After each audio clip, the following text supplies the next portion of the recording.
Hey, we're live here on the Homefront. I'm very happy to have you with us today. It's a very special edition of our program. We're usually here live every Wednesday, and we try to fit in 3 stories each week, about 15 minutes each, all about our community, different organizations and events. Well, things are so unusual today with the war in Ukraine and our own domestic policy issues that things are really out of normal. And for me, I thought I would experiment today with your help and try to have fun with live radio. We got a lot of local people that listen to WILI. They're here with Wayno every morning. The station has recently expanded its local talk shows. So now there are local talk shows here 4 to 6 Monday through Friday. So they're trying to get more people on the radio to talk about local things. But today I want to open up the phones in a little while. If you have thoughts to share, we're going to talk about the war and how do we get out of the mess? How do we get into this situation? And we're going to try to avoid the usual tropes of blaming. It's going to be more like, how do we get here? What is the information that we need to find a solution? And we have 3 people here who are all veterans from Vietnam. And we also have, one of them is Curtis Brand. He's a musician. He's been in our area for many years, a wonderful writer and performer. He plays all around. He's going to share some of his music today and share in our conversation. Curtis, thank you for being with us today. It's great to have you in the house. It's a pleasure to be here, John. You betcha.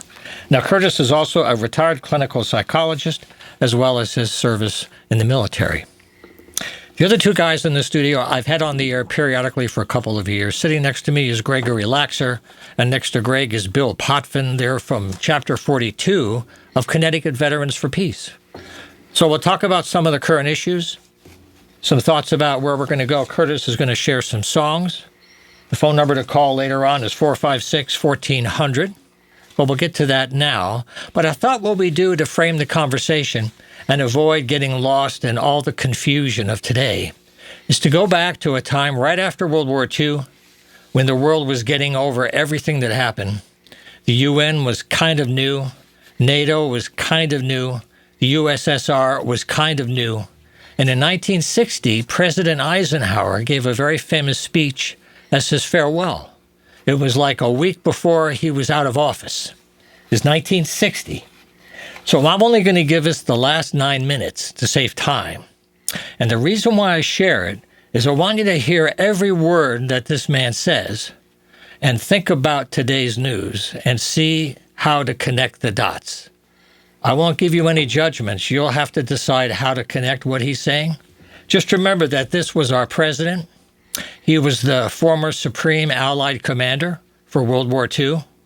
So he was around for the worst of what humanity could do. He became president. On his way out, he gave a warning. And that's the warning for 2024. And, of course, he was a Republican. He was a Republican. Good point. He was a Republican indeed. So this message is way beyond party. If you think about this as a political issue, you're not listening to this man. So we're going to pause our normal life in the show and give you to Ike, who's saying hello. And he's going to say, did you listen to me? So we'll get out of the way and save time. And I'm going to have Matt hit the button and just go back to Eisenhower in 1960.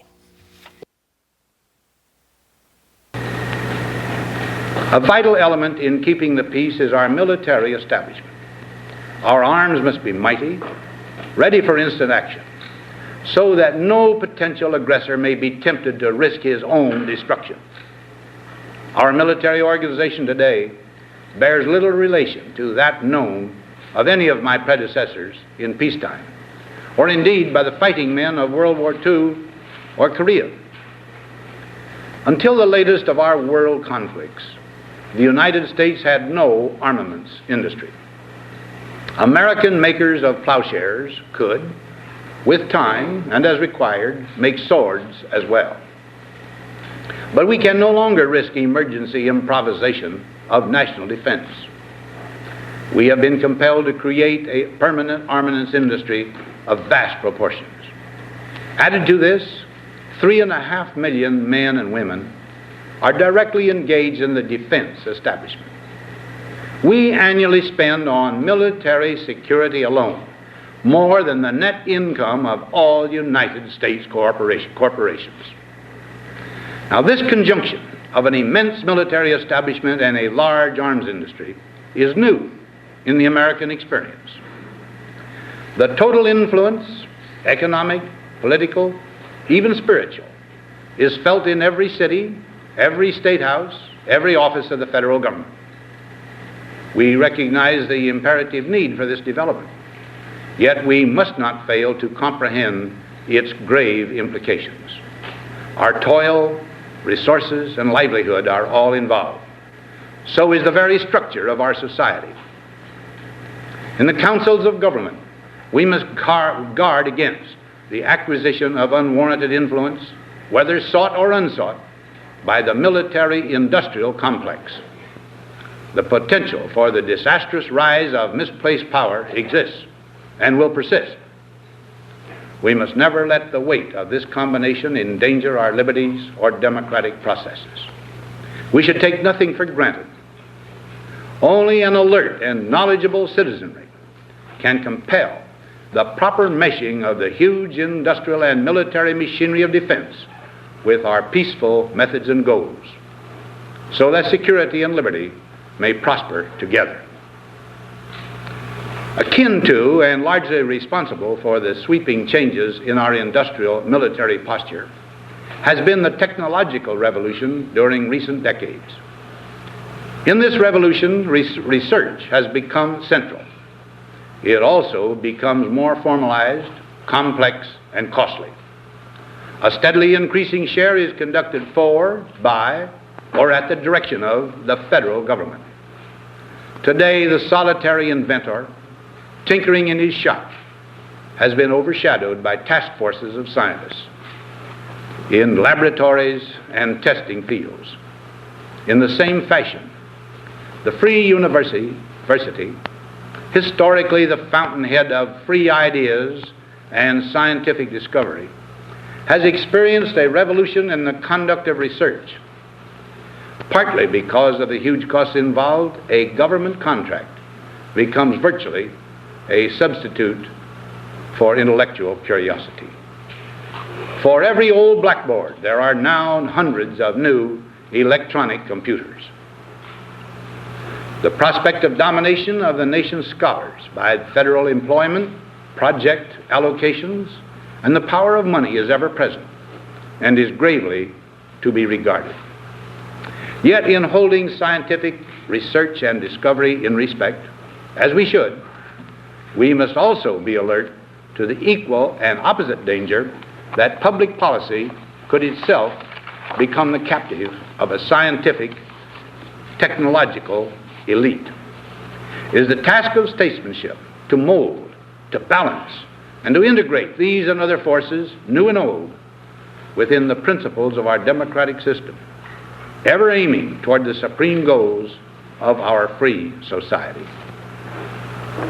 Another factor in maintaining balance involves the element of time. As we peer into society's future, we, you and I, and our government must avoid the impulse to live only for today, plundering for our own ease and convenience the precious resources of tomorrow. We cannot mortgage the material assets of our grandchildren without risking the loss also of their political and spiritual heritage. We want democracy to survive for all generations to come, not to become the insolvent phantom of tomorrow. During the long lane of the history yet to be written, America knows that this world of ours, ever growing smaller, must avoid becoming a community of dreadful fear and hate, and be instead a proud confederation of mutual trust and respect. Such a confederation must be one of equals. The weakest must come to the conference table with the same confidence as do we, protected as we are by our moral, economic, and military strength. That table, though scarred by many past frustrations, cannot be abandoned for the certainty agony of disarmament of the battlefield. Disarmament with mutual honor and confidence is a continuing imperative. Together we must learn how to compose differences, not with arms, but with intellect and decent purpose. Because this need is so sharp and apparent, I confess that I lay down my official responsibilities in this field with a definite sense of disappointment. As one who has witnessed the horror and the lingering sadness of war, as one who knows that another war could utterly destroy this civilization, which has been so slowly and painfully built over thousands of years, I wish I could say tonight that a lasting peace is in sight. Happily, I can say that war has been avoided. Steady progress toward our ultimate goal has been made, but so much remains to be done. As a private citizen, I shall never cease to do what little I can to help the world advance along that road. So in this, my last good night to you as your president, I thank you for the many opportunities you have given me for public service in war and in peace. I trust in that service, you find some things worthy. As for the rest of it, I know you will find ways to improve performance in the future. You and I, my fellow citizens, need to be strong in our faith that all nations under God will reach the goal of peace with justice. May we be ever unswerving in devotion to principle, confident but humble with power, diligent in pursuit of the nation's great goals. To all the peoples of the world, I once more give expression to America's prayerful and continuing aspiration. We pray that peoples of all faiths, all races, all nations may have their great human needs satisfied, that those now denied opportunity shall come to enjoy it to the full, that all who yearn for freedom may experience its spiritual blessings. Those who have freedom will understand also its heavy responsibility, that all who are insensitive to the needs of others will learn charity, and that the scourges of poverty, disease, and ignorance will be made disappear from the earth, and that in the goodness of time, all peoples will come to live together in a peace guaranteed by the binding force of mutual respect and love. Now, on Friday noon, I am to become a private citizen. I am proud to do so. I look forward to it. Thank you, and good night. Okay, and we're back in the studio. Those are the words of President Eisenhower as he finished his term as president, with a very cautionary tale about a new entity that we didn't have until World War II. Our entire industrial output was geared to commercial products, goods, services, to build the nation. The war came along, and all of a sudden we began to build different kinds of things. That new industry never went away after the war ended, and now it's still with us, and that's the challenge today. We're taking some time today, in case you've joined us today. It's not the usual version of On the Homefront. I have three guests here who are veterans. We're talking about the war in Ukraine and how upside down and topsy-turvy all the norms are, to share a local space with you on the radio. This is about live radio right now. If you're watching us on YouTube, the show's over, but we will post it like we do every week. 456-1400 is the phone number if you want to join us. And I think what I'll do is pass it over to you guys to share some initial thoughts about any connection you had to what Ike said in 1960, so long ago, and how that connects to some of the thoughts you have today that you want to share. So would one of you like to go first? Okay, this is Bill Potvin now. Thank you, Bill. I'd like to say that Dwight D. Eisenhower is considered a so-so president, but he really hit a home run with that. He grew up on a farm in Kansas, as I recall, and he had an upbringing that was common for many Americans. Right. And after he went through the hell that he had to with Omaha Beach, etc., the war, it was nice for him to finish his presidency with a warning that unfortunately has been kind of ignored. All righty. Any other thoughts? He hit a home run right there. He hit a home run. There you go. Thumbs up, as they say. How about you, Curtis? What are your thoughts looking back on it now? Well, my thoughts are that a lot of this has to do with an insufficiency of memory. That we can look at it, thinking on another plane entirely. The whole conversations regarding vaccines. Those of us who were around in the 40s and early 50s, I had a good friend that ended up spending a good deal of time in an iron lung because of polio. My brother got polio when he was 6 years old. That the vaccine was a miracle, and I think that now that we live in a reasonably vaccinated world, it has become... People have forgotten, and they're thinking, well, we don't need those things. And I think that applies to foreign policy, national policy, life on the planet, that there is a tendency to forget. Right. Or, you have to see more than the smoke to really get something coming down the road. And Greg, your thoughts? Well, the problem right now goes a bit deeper than that. Probably the least qualified of all Trump's cabinet appointees is a certain former Democrat named Robert F. Kennedy Jr. And he parroted what Trump said about him in his hearings. He said he's going to bring gold standard science to the Department of Human Health and Services. I mean, if it wasn't so tragic, it would be side-splittingly funny that he could say that, having become famous by opposing vaccination, not just for COVID.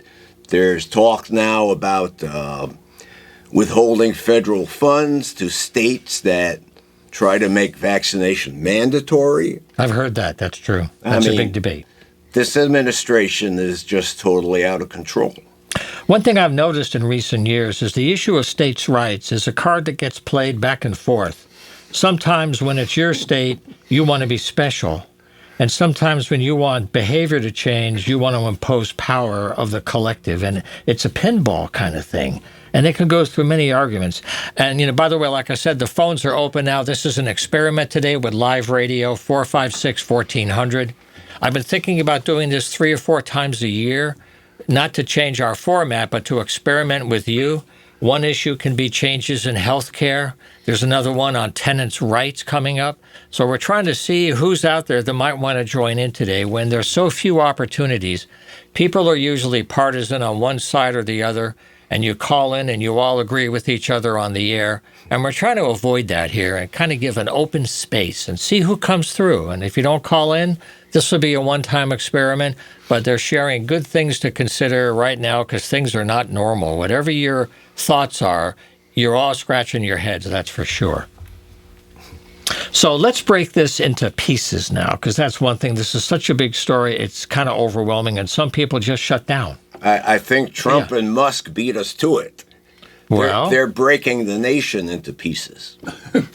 See, there's a difference between serious reform, and I think we would all agree there's plenty in the federal government that should have been reformed. But the solution is not to bring in a wrecking ball and start dismantling entire federal agencies that were created by acts of Congress without something positive and beneficial to the people to put in its place. So this is anarchy bordering on nihilism, and that is not how you make a nation great.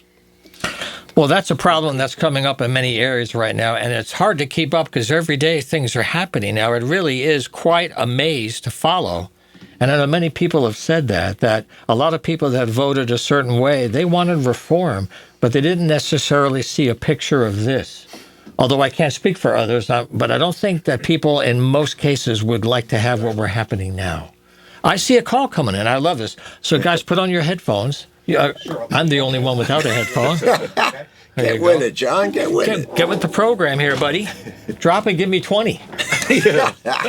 I had to do it. I'm sorry. Okay, we're good.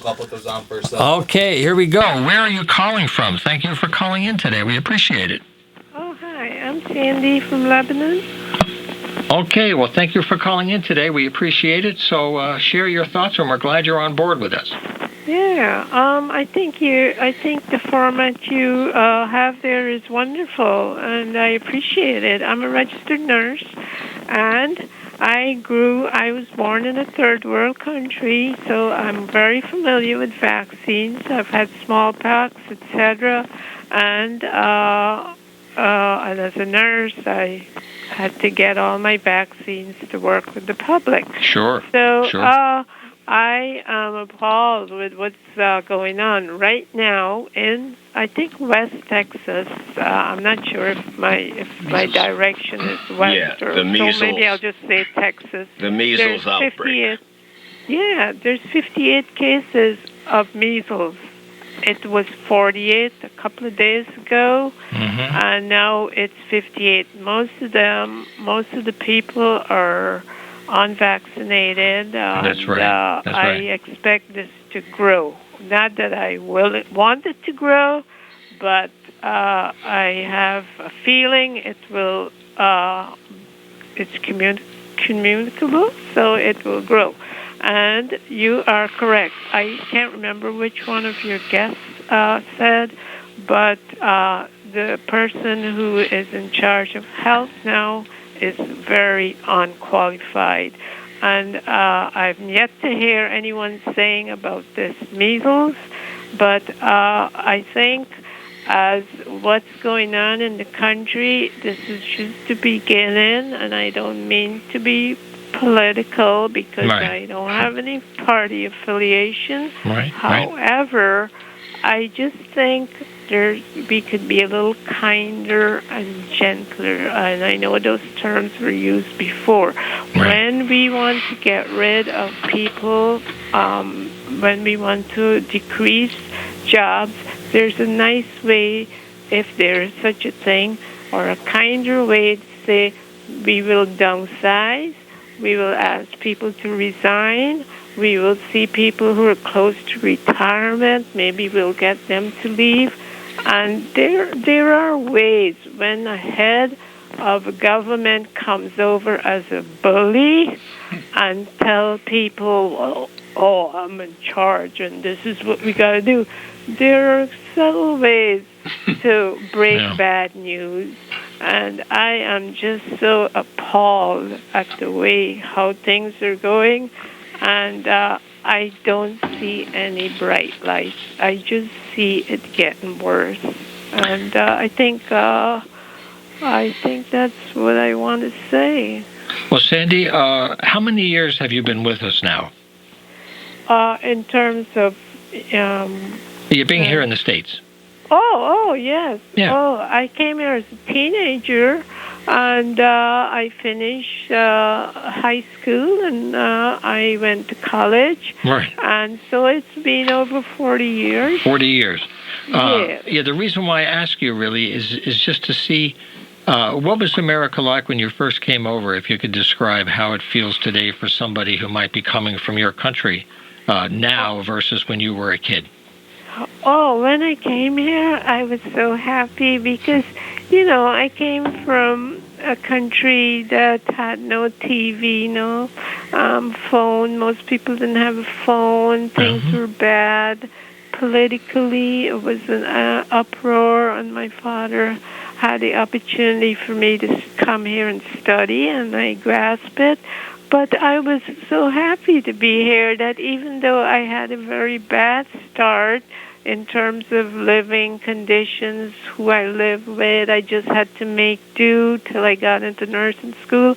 And I was never I never wanted to go back home. I just figured things would get better. And with an education and opportunities that I grasped. Remember, I'm not a citizen, so I wasn't entitled to scholarships.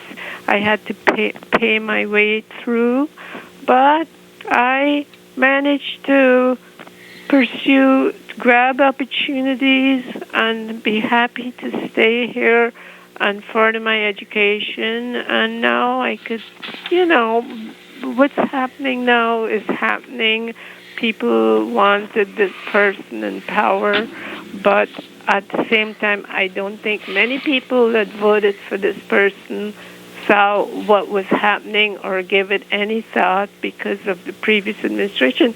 But at the same time, I could now say, well, I'm glad I could exist without handouts, without this. But not many people could do that, and I am fortunate, and I appreciate America for what it's given me. But I have also, at the same time, given 40 years or so of the best times of my life to serving American babies. I'm a NICU nurse, so... Okay.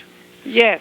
Okay. Well, Sandy, thank you very much for being on the phone with us and for sharing the spirit. We appreciate that very much. Thank you, and wish you well. Wish you well. And to all the fellows there, thank you for your service.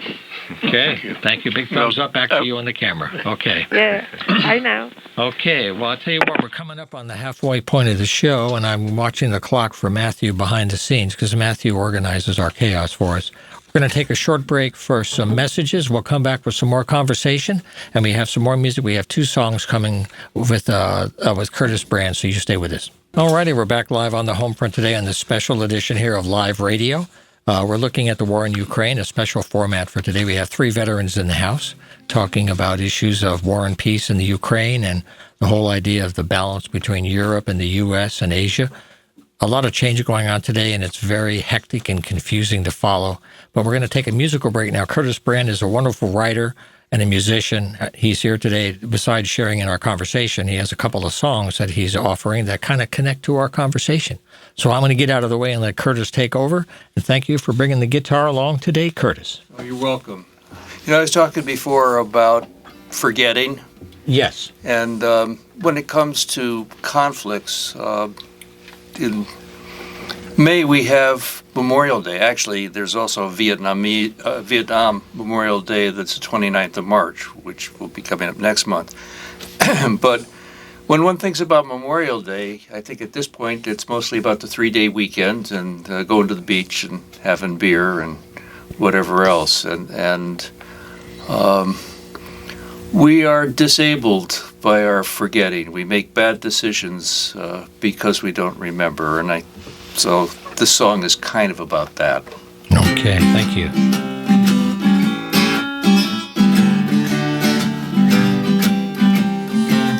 Well, what they gonna say at the Memorial Day parade when they talk about the troops that didn't come home? Well, they honor what they did and bless their wives and kids, who our dealing with was aftermath alone.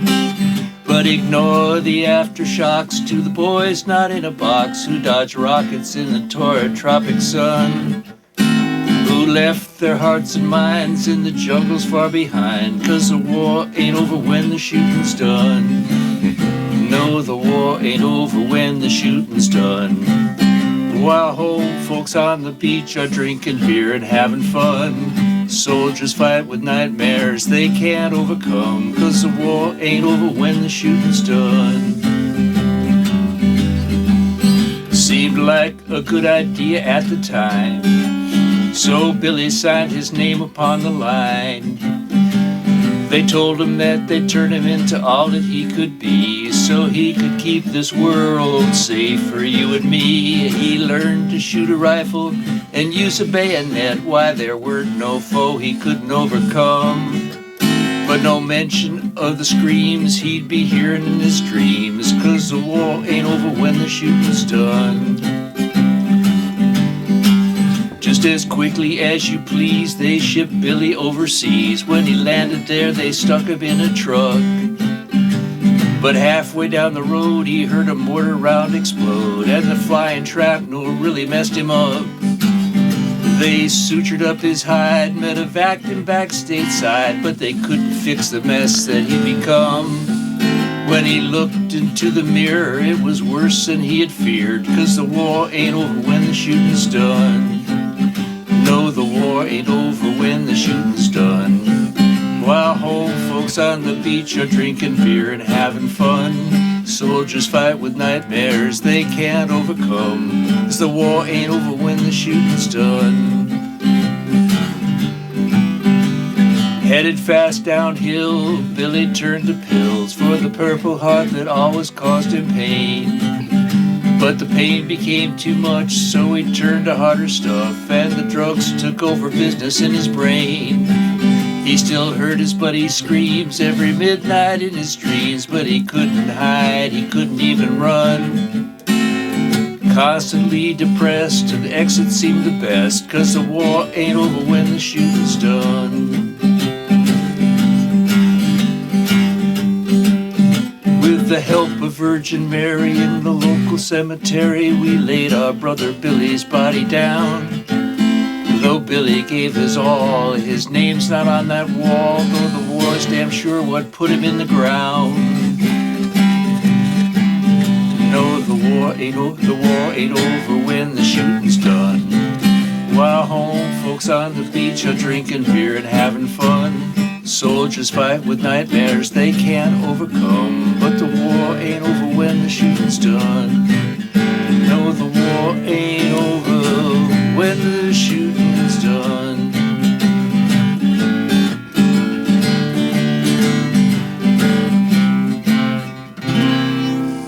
And if I could provide a brief postscript to that,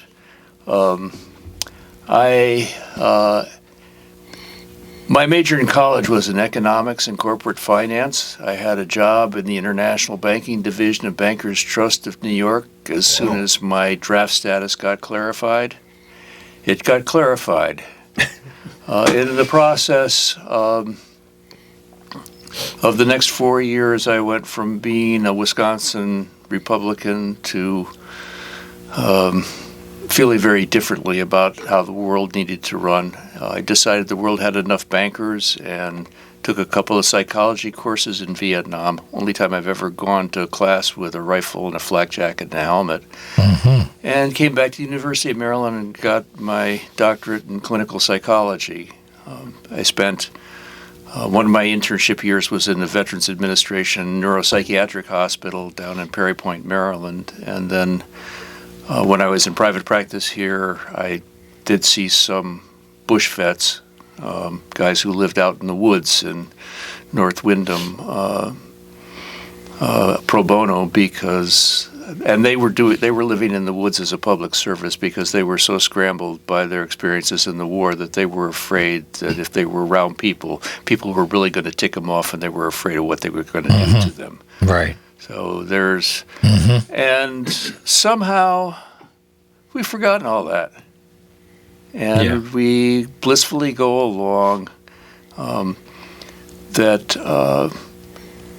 wonder how many people actually think about what it's like to live in the Ukraine or Somalia or all the other places on the planet where violence is going on.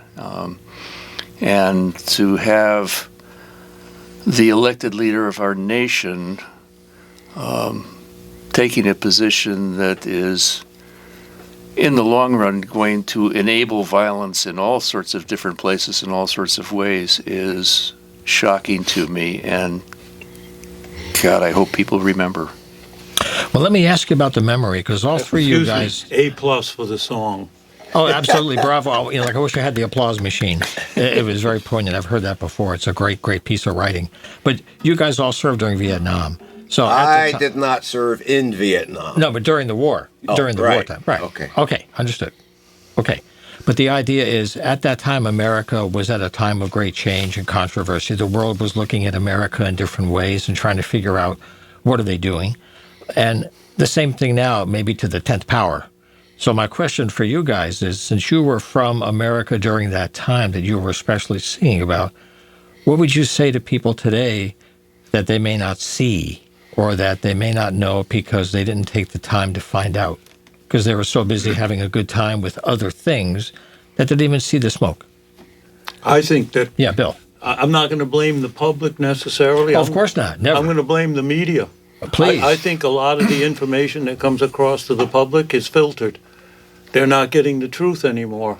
There's been a slow erosion of the truth coming out to people, and I don't care if it's corporate television or all the right-wing radio stations all over the country that are not giving the true picture of what's occurring, particularly in genocide, the genocide that's going on. It's one of the worst things that one people can do to another, and a lot of people aren't even aware of exactly how what an atrocity that is. And then you got the Ukraine thing, where probably close to 1,000 Ukrainian young people have been sacrificed.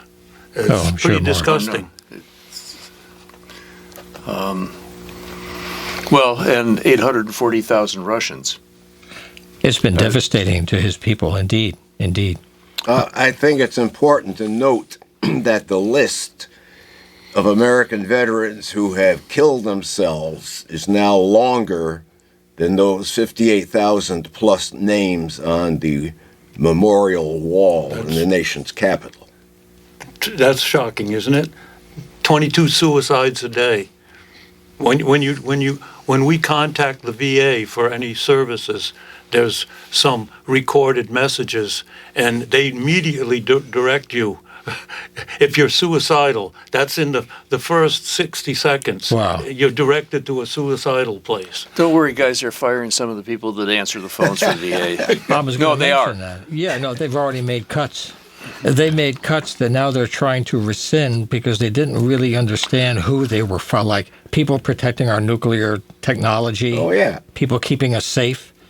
Somehow they got on the list, and now they can't even find them. No, we now have a ready, fire, aim administration. Okay, one other thing, too. Part of the issues that people are still struggling with, because I heard the news today in the afternoon, we're taping the show on February 19th, and during the afternoon, President Trump was talking about Ukraine as if Ukraine caused the war right now in Ukraine, that somehow Putin was provoked by Ukraine. So there's some history to that. It's much more than we can do in one show, but there is some history about NATO that you should know about, because there was a controversy for years before the invasion over NATO expanding its defenses and its military installations in Eastern Europe closer to Russia than they used to be, especially in Poland. And that got Putin very uptight, just like the U.S. was very uptight about Cuba in the 60s when they put the missiles there. So I say this now not to criticize anybody, but to point out that Putin could have made another choice. He could have said, you guys are bothering me. You're putting all these new weapon systems in Poland, very close to my country. Why are you doing that? And we have to argue that out. But he chose to invade a neighbor, and that's when history crossed the line. Well, but that part of the story is missing, I think. You know, John, it takes two sides to negotiate.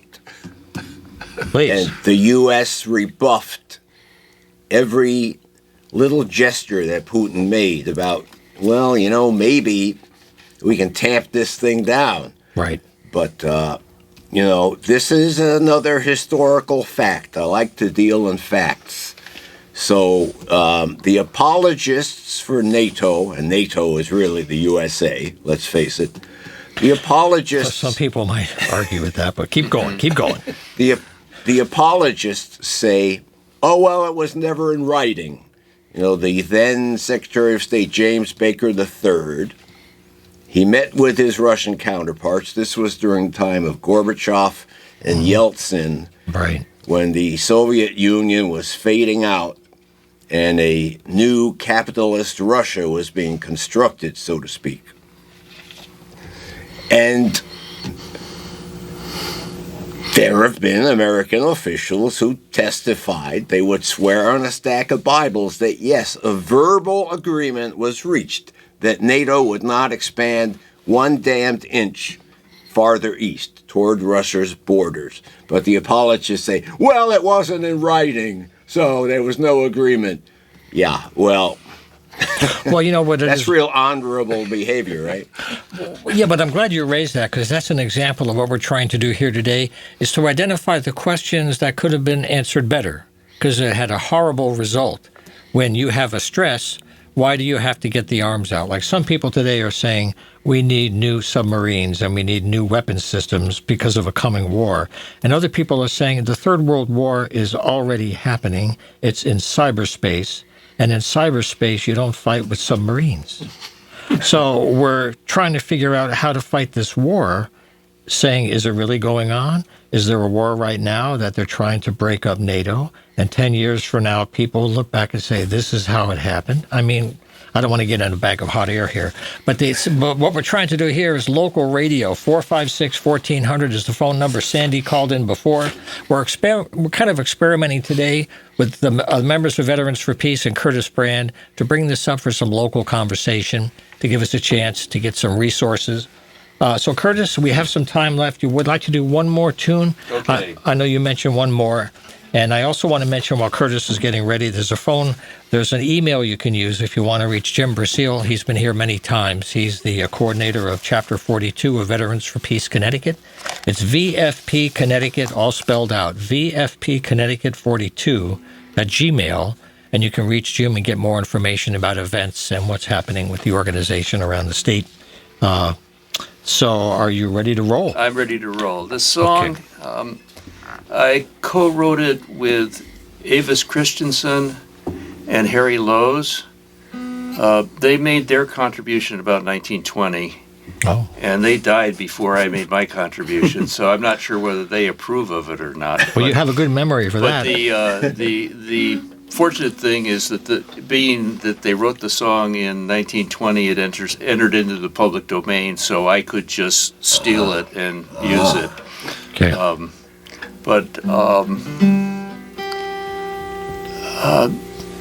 This song does not speak directly to the issues of war and peace, but more to the issues of the cyber war that's going on. Okay. Anyway.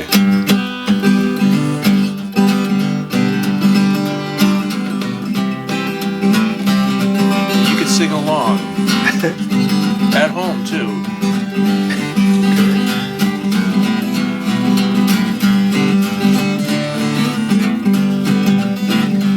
There's an evil cloud of darkness spreading across our land, and it threatens to consume us. We must stop it while we can.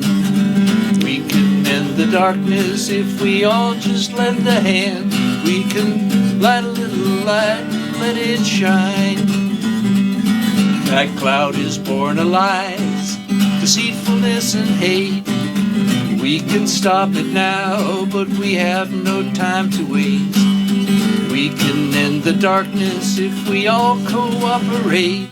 We can light a little light and let it shine and sing together.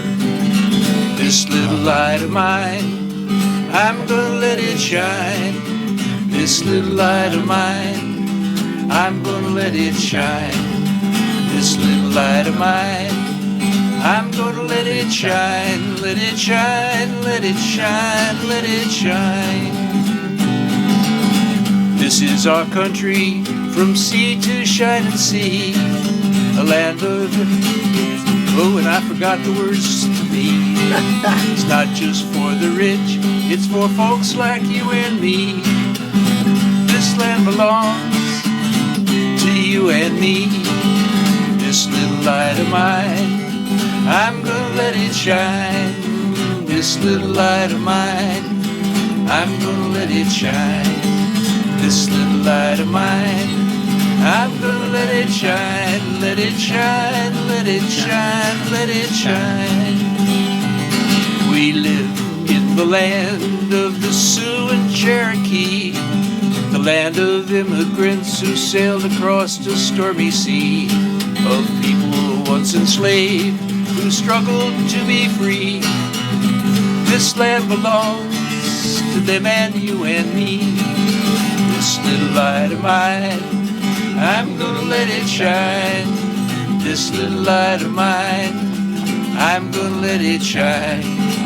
This little light of mine, I'm gonna let it shine, let it shine, let it shine, let it shine. So people, if you're wondering what we all can do, we can light a little light and let the truth come shining through. Future of this country depends on me and you, so light your little light and let it shine. This little light of mine, I'm gonna let it shine, this little light of mine.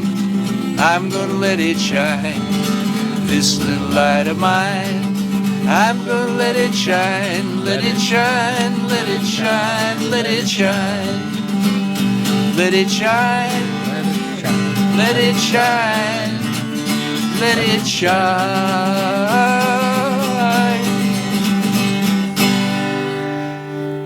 Bravo. Thank you. Yeah, thank you. Some optimism. We need that to end the show.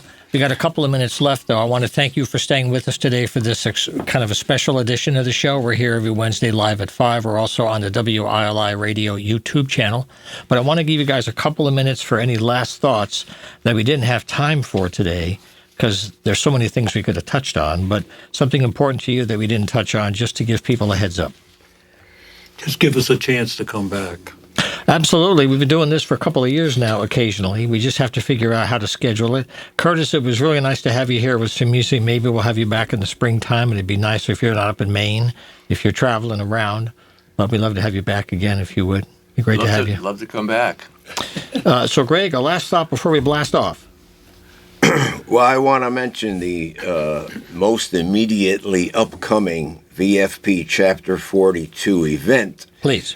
which will be part 2 of a presentation about Dr. King's Beyond Vietnam speech that he made in April 1967, Right. 1 year before his assassination. And we'll be delving into the deep wisdom of that speech, and this will be at the New Britain Public Library, Friday, February 28th. That's a week from this immediately upcoming Friday at 11 a.m. Advance registration is required, and you can do that at the library's website. And I did that for myself just today, so it is working. Do you want to mention the website too, please? Just look it up online, New Britain Public Library. There you go. And you click on events. There's a pull-down menu, and you'll find our event listed there. Again, that's Friday, February 28th at 11 a.m.